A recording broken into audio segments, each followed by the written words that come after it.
Hello class 11 students, good morning to all of you. We will continue the chapter work energy power. In the previous video, we have discussed about work and power. Okay, we discussed what is work, when a force is said to do some work done, when the force displaces a body in any direction except a direction perpendicular to the displacement. That we understand last time. The last video we discussed about different nature of work done, positive, negative, zero, and then we discussed a little bit about power. Today in this video we'll start with the next topic, energy. Now first you need to understand what is an energy. Energy is nothing but equivalent to work. किसी body में energy है मतलब उस body में work किया गया है. Work done is stored as energy. But this is very important concept which you have to remember. Work done is stored as energy. अगर किसी बॉडी में एनर्जी है मतलब उस बॉडी में वर्क किया गया है या तो वो बॉडी केपेबल है काम करने के लिए. Okay, work is capable to do some work or work is done on the body. You understand? Then it is stored as energy. So whenever we deal with any derivation related to energy, there we will actually calculating work done only, because the whatever work done, the body is dead. That work done is stored as energy of the body. Okay, that I have written here. Work done is stored as energy. Work is equivalent to energy. So since work is equivalent to energy, what is the SI unit of work done? Joule. And what is the SI unit of energy? That is also joule. Okay. Now in this chapter we are interested only in two types of energy, two types of mechanical energy. Only mechanical energy, that also two types, kinetic and potential. So we are interested in kinetic energy, we are interested in potential energy. We will deal with the kinetic energy topic. We will learn how to calculate the derivation, how to calculate the expression of kinetic energy. Then we will deal with the potential energy. Okay. So we are basically focusing on mechanical energy in this chapter, kinetic and potential. Now related to work done, let me recall something which you studied in friction chapter. I told you to write down and I told you that this thing will be repeating again and again. मैंने क्या बोला, किसी body में अगर energy निकालना है that means work done निकालना है. ओके, अब इस वर्क डन को लेके मैंने एक थ्योरी लिखवाया था फ्रिक्शन चैप्टर में. किसी बॉडी में वर्क कब करना पड़ता है? जब कोई फोर्स उसको रोकता है, ऑपोजिट फोर्स होता है. मुझे कितना फोर्स लगाना पड़ता है? जितना फोर्स रोक रहा है मिनिमम उतना ही फोर्स लगाना पड़ेगा जितना फोर्स रोकेगा. So this concept will be used again and again in class. Okay. Now let's come to kinetic energy. Now in class 9 we have studied what is kinetic energy. The energy possessed by the body by virtue of its motion or velocity. किसी body में अगर velocity होगा तो उस body में kinetic energy होगा, और किसी बॉडी में अगर kinetic energy होगा उसमें velocity होगा ही होगा. So that means any body which is in moving, which is in motion or which is moving has some kinetic energy. Okay. Now there are two ways to give some kinetic energy to a body. There are two ways. That is actually base of doing the derivation. Okay, listen very carefully. There are two ways to give kinetic energy to a body, and this is the definition. The energy possessed by body, okay, by virtue of its velocity, that is motion, is known as kinetic energy. Okay, wait, let me take this call. Okay. So two ways we can give some kinetic energy to a body. First, a body which is already moving with certain velocity. If I apply force and let the body comes to rest, then whatever the work is done to stop the moving body is stored as its kinetic energy. Work done to stop a moving body. This is one way to give some kinetic energy to a body, to calculate the expression of kinetic energy.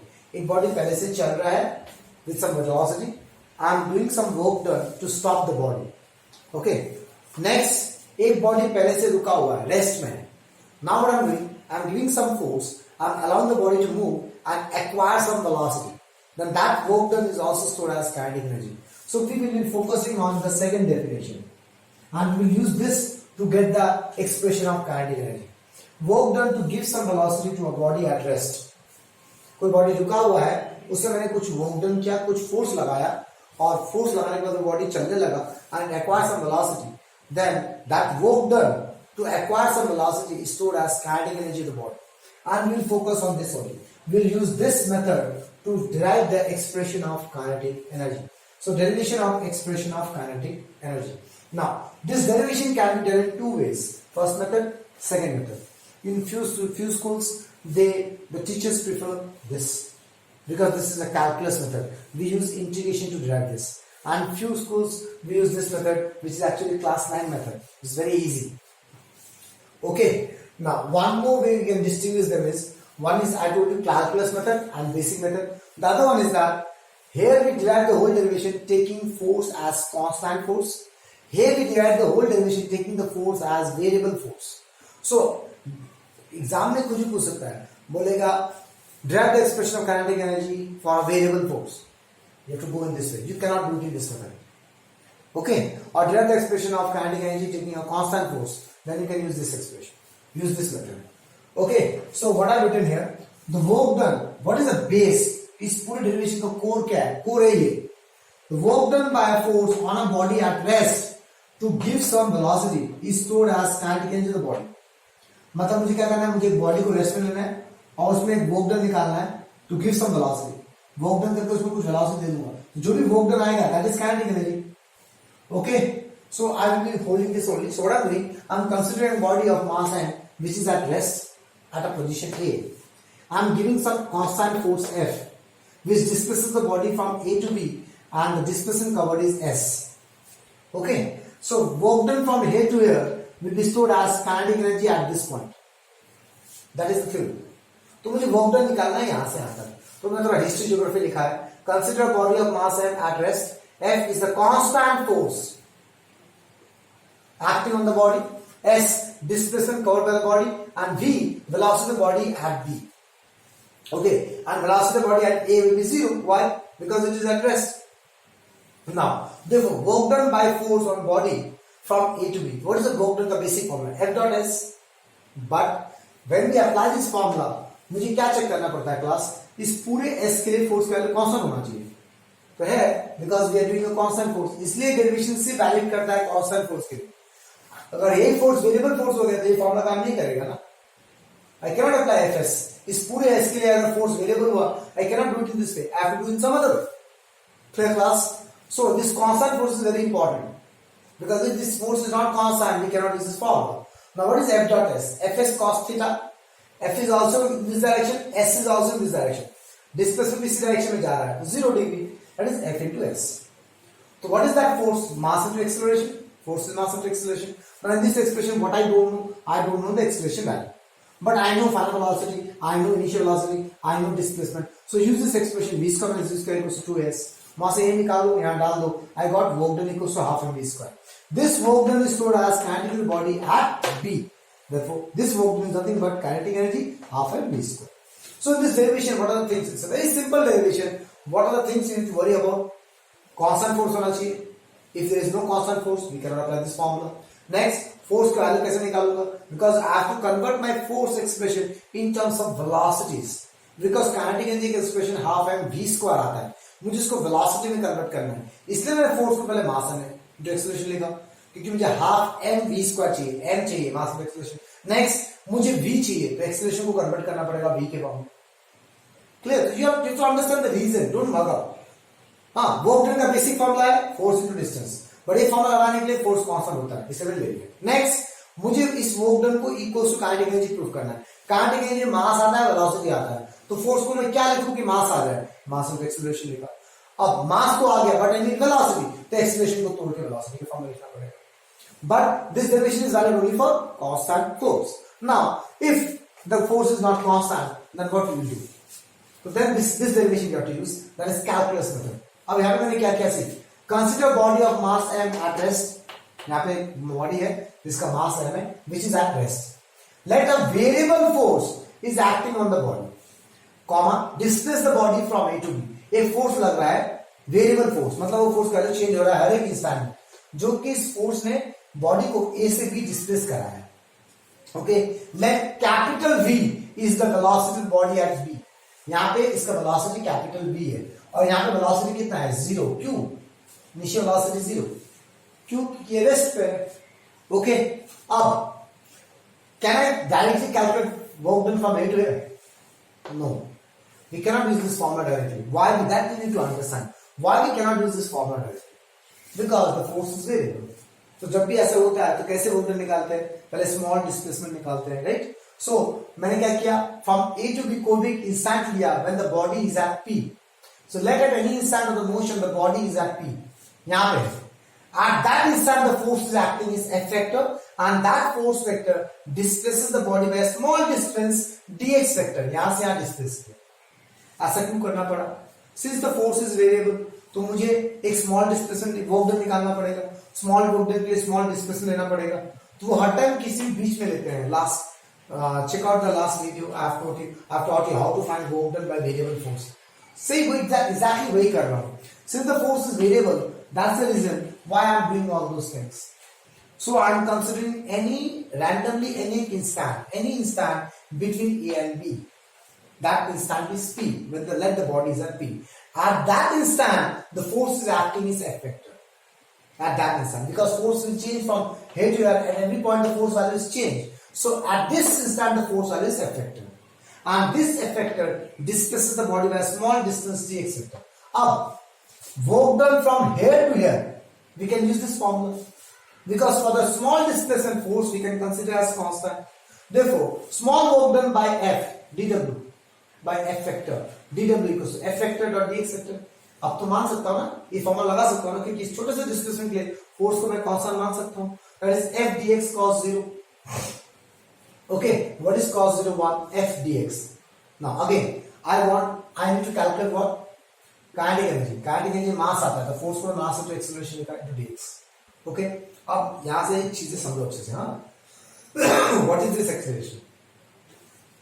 This is acceleration at this instant, right? ये acceleration कौन सा है?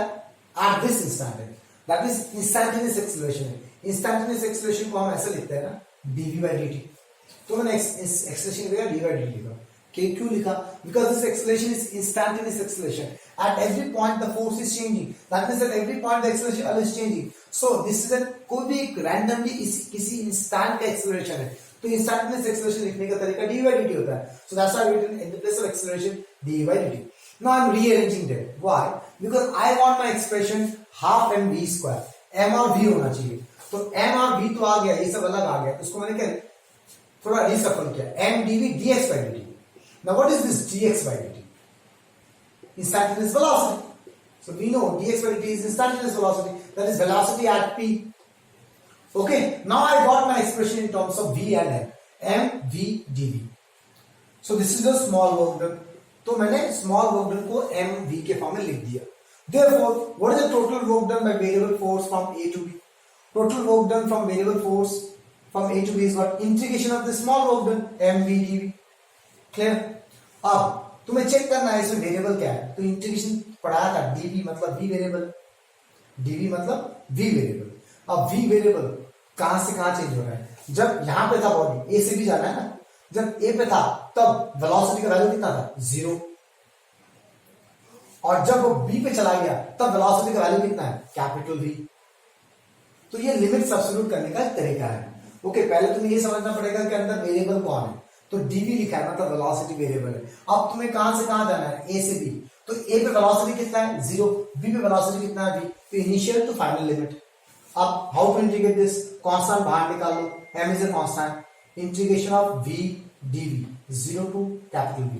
now यहाँ पे formula लगेगा x to power n, v की power 1 है, x to power n, x to power n plus 1 by n plus 1, v to power 1 plus 1 by 1 plus 1. integration over, put a third bracket, write down the limits. okay, अब क्या करेंगे? so work done will be equals to half m.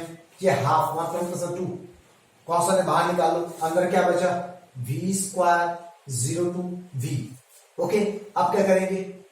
half m in the place of variable put on the upper limit v square, in the place of small v capital V, minus lower limit 0 square.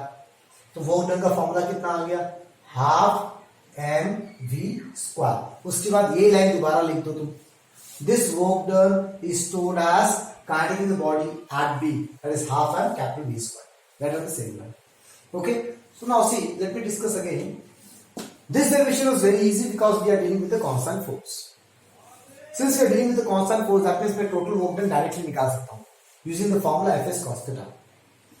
अब इस F को मास के form में क्यों लिखा? क्योंकि मुझे kinetic energy मास के फॉर्म में चाहिए, इसलिए मुझे मास के फॉर्म में कन्वर्ट करना पड़ रहा है.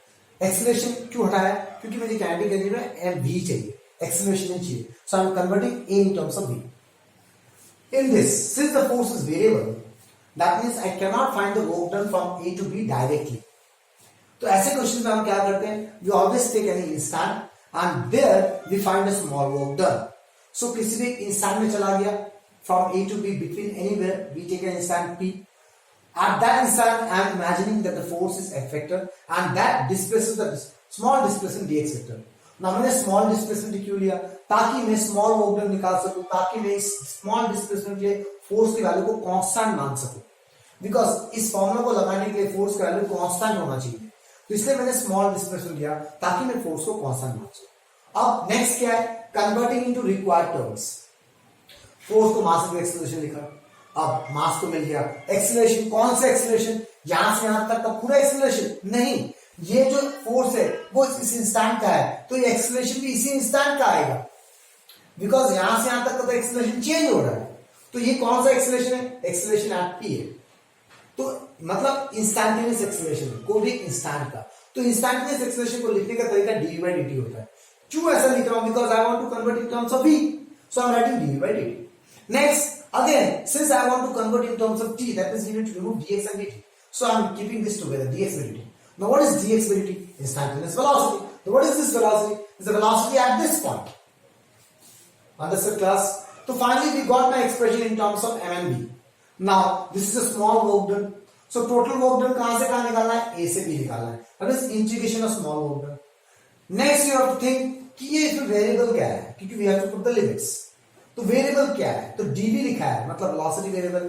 For this if you don't know integration, go to the mathematical tools, learn the integration concept nicely, then come again, otherwise you not understand. So the variable is velocity. अब a से b जाना है, तो a पे velocity का value कितना है? 0.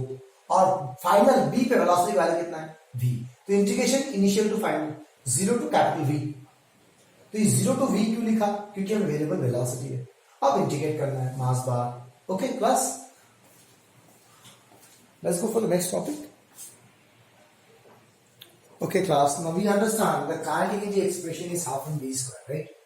Now there are a few important notes you need to understand from this expression. First, kinetic energy is a scalar quantity. Why? What is energy? Energy is work done. What is work done? Work done is dot product. Dot product is a scalar product. Scalar quantity होता है, उसका कोई direction नहीं होता है. तो work का भी उसका डायरेक्शन नहीं है, तो काइनेटिक एनर्जी का भी कोई डायरेक्शन नहीं होगा. Because kinetic energy is nothing but work done, and work done is scalar quantity. Why? Because it is dot product. Next, since it's a scalar quantity, it can never be negative. It is always positive. ये हर time positive होता है, negative कभी नहीं हो सकता. Next, kinetic energy देखो depend करता है मास और वेलोसिटी पे. मास तो फिक्स है, कांस्टेंट है, कहीं भी चले जाओ. बट वेलोसिटी इज रिलेटिव ना. हमने रिलेटिव वेलोसिटी कौन सा पढ़ा था ना.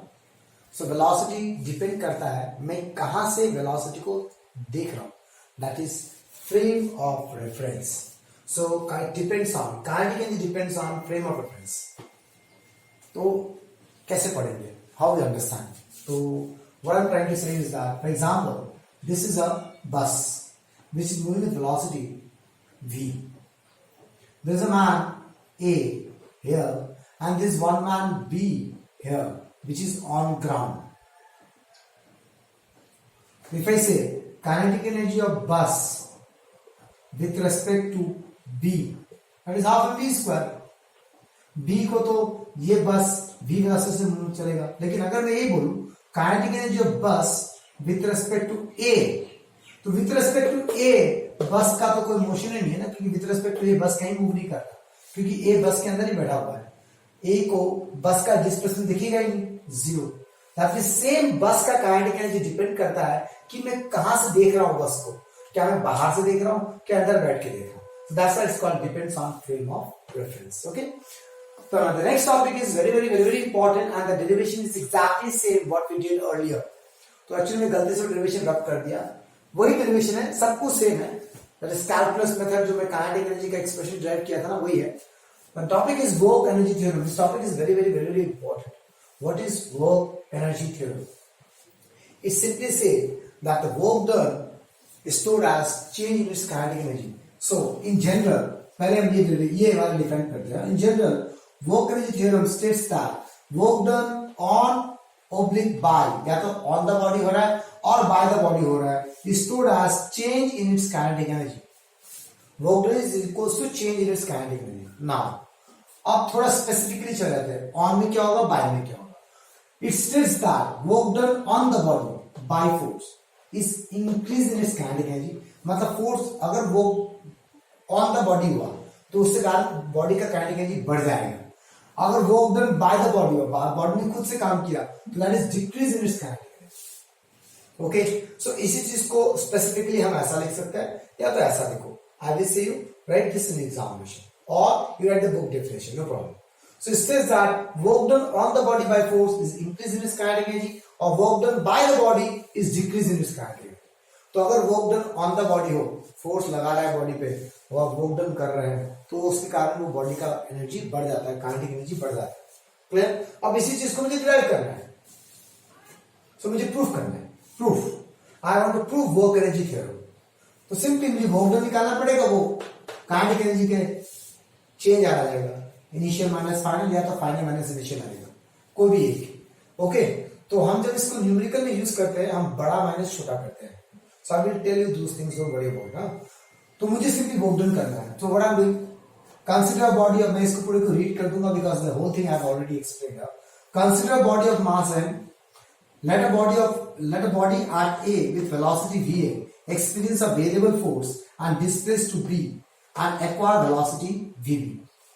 ये तो समझ में आ गया होगा, एक ए पे वेलोसिटी। यही चीज मैंने जब काइनेटिक एनर्जी का डेरिवेशन किया था तो मैंने यहाँ पे इनिशियल वेलोसिटी 0 लिया था, एट रेस्ट लिखा था। अब मुझे change in its kinetic energy निकालना है, मतलब इनिशियल कुछ ना कुछ होना चाहिए। तो इनिशियली बॉडी ए पे है, तब उसका वेलोसिटी v है, जिससे में एक वेरिएबल फोर्स एक्ट कर रहा है जो उस बॉडी को ए से बी ले जा रहा है, और बी में उसका कितना वेलोसिटी हो गया, vb, that is written in English. तो since the variable force is acting, I need to do work done. तो work done by variable force we can not find it directly, तो मुझे क्या करना पड़ेगा, कोई भी हिस्सा में चले जाना पड़ेगा, स्मॉल वर्क डन निकालना पड़ेगा, फिर इंटीग्रेट करना पड़ेगा, जो भी थोड़ी देर पहले हमने पढ़ा था। So let at any instant of motion the body at p, F vector is the force acting on the body, displace the body by small displacement dx vector in the direction of force. Therefore, small work done by F vector is what? F vector dot ds vector, F dx cos 0, y 0, F is also in this direction, dx is also in this direction. What is F? M into A, mass of acceleration. What is x? A is the acceleration at this instant, that means instantaneous acceleration. I can write it as dv by dt. So the place of I am writing dv by dt. Next, I want everything in terms of v. So dx by dt को अलग कर दो, rearrange करो. What is dx by dt? The velocity at t, यहाँ का velocity, okay, instantaneous velocity. So I can write dx by dt is v, mv dv. Therefore, total work done from A to B. A to B total work done कितना होगा? Integration mv dv. What is variable v? तो initial point में velocity value कितना था? v है. Final point में velocity value कितना था? vb. Now integrate करो, m constant बाहर, v dv. v dv is v to 1 plus 1 by 1 plus 1, v square by 2, 1 by 2 बाहर, upper limit minus lower limit. So see, half m vb square is kinetic energy at b, half m va square is kinetic energy at a. That means work done from A to B is nothing but change in its kinetic energy. Final kinetic energy minus initial kinetic energy, which is work energy theory. I hope you understand what I'm trying to say in your class. Okay, now you have to understand this expression in mathematical format. Okay, तो अब मेरी बात सुनो, हमने ये पूरा derivation जो किया, हमने क्या बोला कि work done is equals to change in its kinetic energy, right? Okay, this funda is not correct, this funda is not absolutely correct in numerical. Okay, this funda is little bit different. What I did here is, मैंने इस body में सिर्फ kinetic energy को देखा, क्योंकि ये body एक level ground में जा रहा है. इस बॉडी का कोई पोटेंशियल एनर्जी में चेंजेस नहीं आ रहा है. पोटेंशियल लेवल ग्राउंड है ना, तो पोटेंशियल चेंज कब होगा? जब ग्राउंड से लेवल ऊपर नीचे होगा ना. सो कुछ नोट के अंदर the first point which you to understand is that in generalise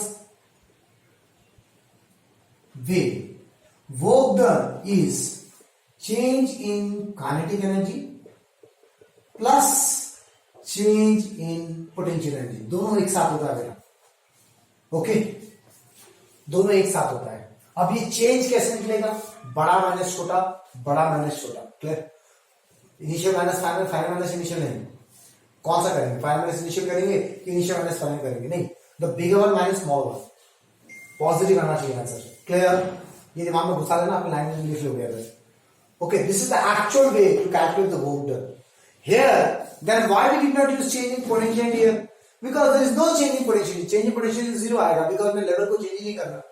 तो हमको सिर्फ वर्क डन थ्योरम ड्राइव करना था बोल के, लेकिन न्यूमेरिकल में हमको ये लगाना है, work done is change in kinetic energy plus change in potential energy, clear, understand. इतना समझ में आया कि नहीं आया बताओ।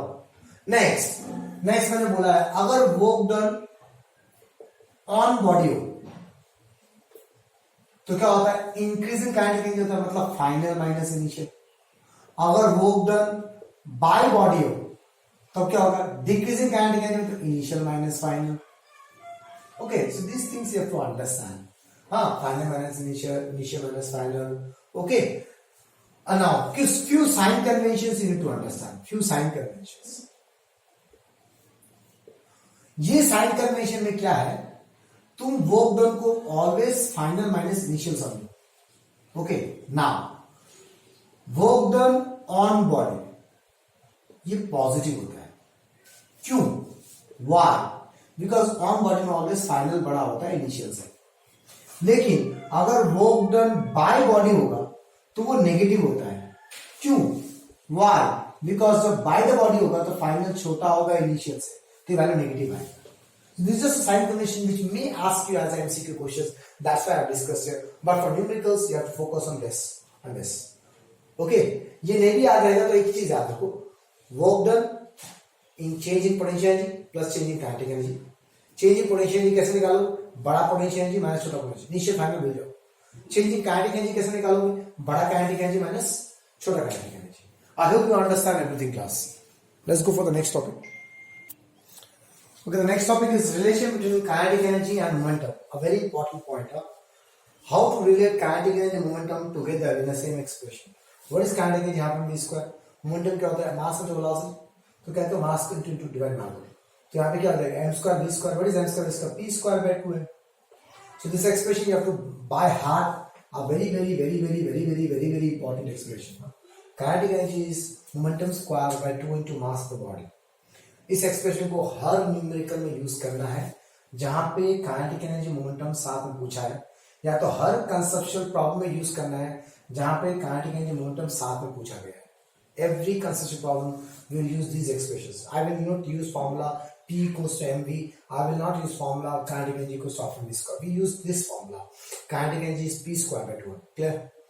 Okay, सारे कंसेप्चुअल प्रॉब्लम्स में ऑफ k and p, सारे न्यूमेरिकल्स में ऑफ k and p। अब इस एक्सप्रेशन से एक जनरलाइज थ्योरी पता चलता है that you have to write in your language which I am dictating right now.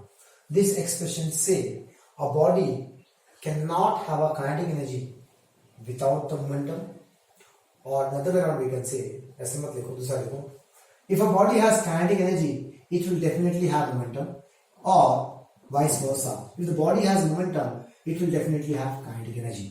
ये लिख सकते हैं। In other way word we can express in some other way also, जो मैंने बोला वो लिख लो। If a body has kinetic energy, we cannot say that the body don't have momentum. It's impossible. A body will have kinetic energy and momentum together. Momentum है तो kinetic energy होगा, kinetic energy है तो momentum होगा। Clear? Now, from this expression we have different graphical views. In graphs को तुम्हें पढ़ना बहुत जरूरी है। हाँ, कैसे करेंगे ग्राफ?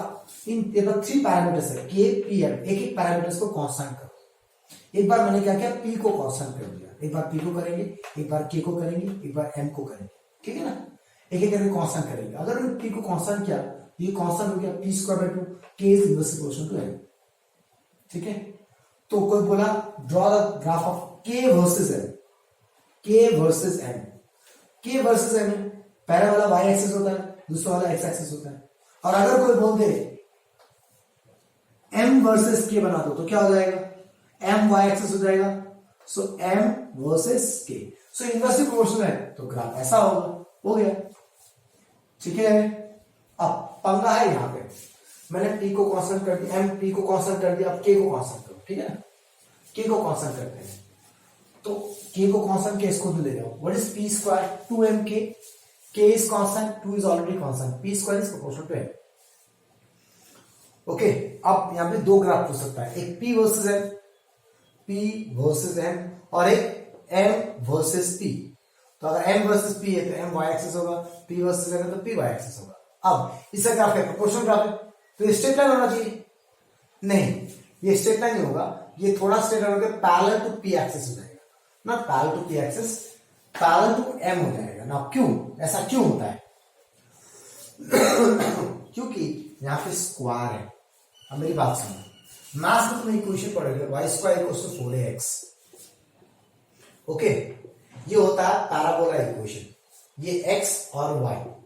ऐसा इक्वेशन यहां भी है, p square equals to something into, तो p square is y square 4ax. ठीक है, तो जिस वेरिएबल के साथ स्क्वायर है और जिसके साथ पावर 1 है, उस एक्सिस से पैरेलल हो गया. x एक्सिस, x का पावर 1 है ना, तो x के साथ पैरेलल हो गया. यहां पे 1 किसके साथ है? 1 के साथ है, तो m के साथ पैरेलल हो जाएगा. क्लियर? You understand class? नहीं समझ में आया? सिमिलरली यहां भी m versus p, m y axis, p x axis. तो ग्राफ क्या होगा? सिंगल जो है पावर 1 है उसके साथ पैरेलल हो जाएगा. Okay, because it's a parabolic equation. Now मैंने p को कांस्टेंट कर दिया, k को कांस्टेंट कर दिया, m को कांस्टेंट करते हैं. अगर m को कांस्टेंट किया तो k proportional to p square है. अगेन बुक एग्जाम में या तो k वर्सेस p पूछेगा या तो p वर्सेस k पूछेगा, तो डिफरेंस तो समझ में आता है. y एक्सिस k, इधर y एक्सिस p. अगेन इनका ग्राफ ये प्रोपोर्शनल ग्राफ है, तो स्ट्रेट लाइन होना चाहिए. नहीं, सिंगल कौन है? 1, तो k के एक्सिस के साथ पैरेलल हो जाएगा. ठीक है, सिंगल कौन है? k, तो k के एक्सिस के साथ 1 पैरेलल हो जाएगा. तो जो सिंगल है पावर x के साथ पैरेलल हो जाएगा. Okay, I hope you understand. Now related to this expression, there is some conceptual question asked. I want to discuss one conceptual question with you all. That is this question. मैंने बोला था कोई भी conceptual question या numerical हो जिसमें kinetic energy momentum साथ में हो, हमें वो एक्सप्रेशन यूज करना पड़ता है. चलो इस क्वेश्चन को देखो. A lighter and a heavier body has same kinetic energy. Which body has greater momentum? Momentum पूछा है, काइनेटिक एनर्जी पूछा है, दोनों एक साथ है क्वेश्चन में. बोला गया है काइनेटिक एनर्जी सेम है और बोला है पूछा है किसका मोमेंटम ज्यादा है. तो this kinetic energy momentum together है. तो I will start with an expression where we have kinetic energy momentum both together. हो गया? कैसे पता चला कि इस एक्सप्रेशन को यूज करना है? That you need to understand, because in this question we have kinetic energy momentum both together. अब इसमें सेम क्या है? काइनेटिक एनर्जी सेम है, तो बोला है कि काइनेटिक एनर्जी कांस्टेंट है. तो क्या करो? p square equal to 2mk कर दो. काइनेटिक एनर्जी कांस्टेंट है दोनों बॉडीज का, बोथ लाइटर एंड हेवियर. एक भारी है एक हल्का है, दोनों का काइनेटिक एनर्जी सेम है, तो काइनेटिक एनर्जी को कांस्टेंट करो. तो p स्क्वायर इस प्रोपोर्शनल टू मास आ रहा है. इसका मतलब क्या? जिसका मास बड़ा होगा, ओके, देयरफॉर जिसका मास बड़ा होगा उसका मोमेंटम भी बड़ा होगा, और जिसका मास छोटा होगा उसका मोमेंटम भी छोटा होगा. तो lighter and heavy body which has greater momentum, therefore the heavier body जिसका मास ज्यादा है हैज ग्रेटर मोमेंटम. हो गया? अब यही क्वेश्चन फिर से बनाते हैं. A lighter and the heavy body has same momentum. Okay, which body has greater kinetic energy? The same question I have written here.